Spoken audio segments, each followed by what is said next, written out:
what we're going to do is look at how we can make a substitution to make our integral look a little bit easier to work with. Because a lot of things, if it just looks easier, we're a lot more likely to try to tackle it than if it looks real complicated. Okay, so we're going to start out with some that you could have done like we did yesterday, but we're going to use substitution instead. So here's my integral, the square root of 2x minus 1 dx. Now you can see that what's missing is a 2.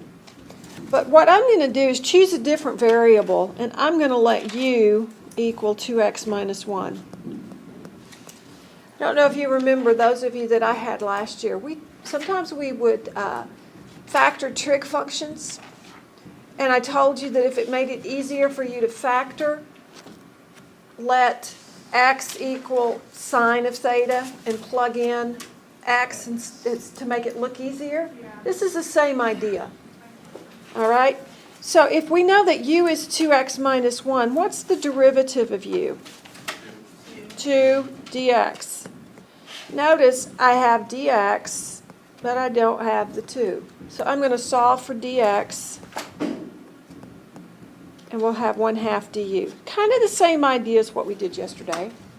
But now I'm going to substitute, because I can rewrite this as u to the 1/2, well, that's just the square root of u.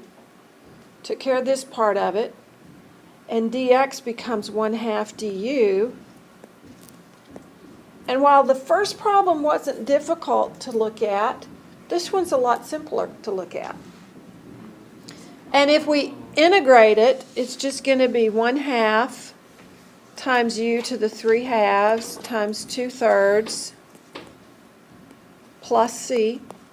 But I'm not finished until I substitute back in the original value.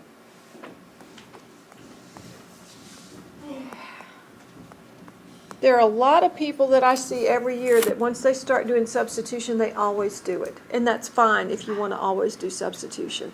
Sometimes it may not be necessary, but you have that option. Okay, another one. This is going to look a little bit more complicated, but you'll see that when we substitute, and here again, you could probably look at this and work it without substitution, but we'll start with some easier ones and use substitution. We'll look at some on Monday that you have to use substitution for. Okay, so here I'm going to let u equal to 1 minus x squared. That's the function within the function. Yes, sir? Are you able to do the whole thing as u if you wanted to? Like x over square root of 1 minus x squared equals u? No. Why not? What would be the point? No, you can't. No, you can't. You can't, because you couldn't get the derivative of all of that. Oh, okay. Because there's different functions happening to the Yeah. values. Right. So what's the derivative of the u that we chose? Negative 2x dx. And notice I have this part of it. So if I solve for dx, or x dx, we have negative 1/2 du. That's what I'm going to substitute for x dx. And I'm going to substitute this u for 1 minus x squared. So we can rewrite our integral now as negative 1/2. And I can write this as u to the negative 1/2 du. Now which of those two looks easier on our mind? That square root in the denominator is to the negative 1/2, and I substituted u for 1 minus x squared. That's going to take some getting used to.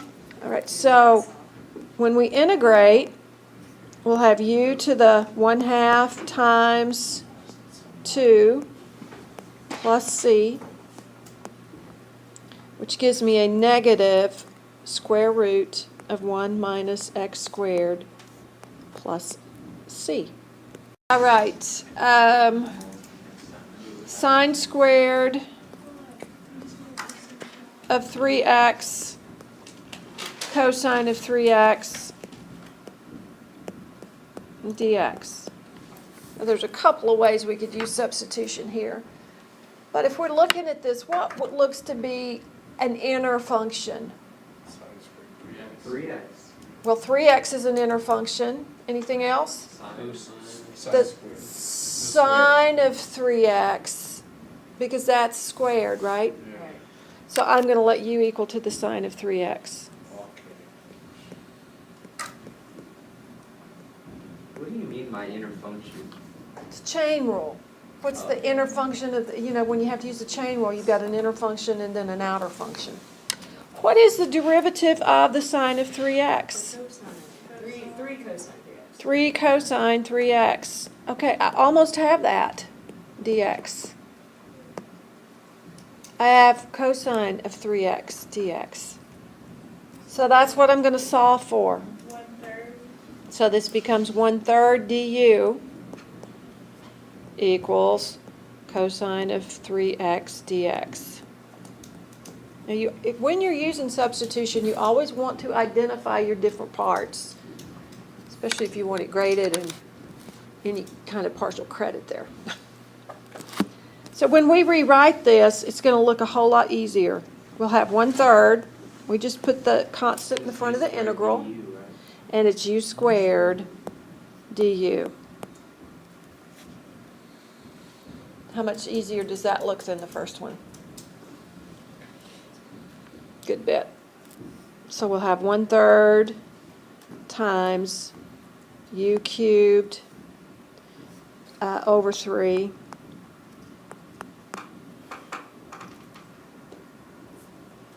And we get 1/9 times the sine of 3x cubed plus c. And I don't care whether you write the cubed outside or in between the sine and the 3x, but don't put it by the 3x unless you have parentheses, because then it looks like you're cubing the x. All right. Wait, that sounds awful. I won't. Could be some of that on there. Okay, chapter test next Friday. Next Friday. I won't be here. It's gonna be a rough. So, I have a conference to go to next Friday. Hang out on Thursday. No. This called, for some reason, when like the teacher's not there, I feel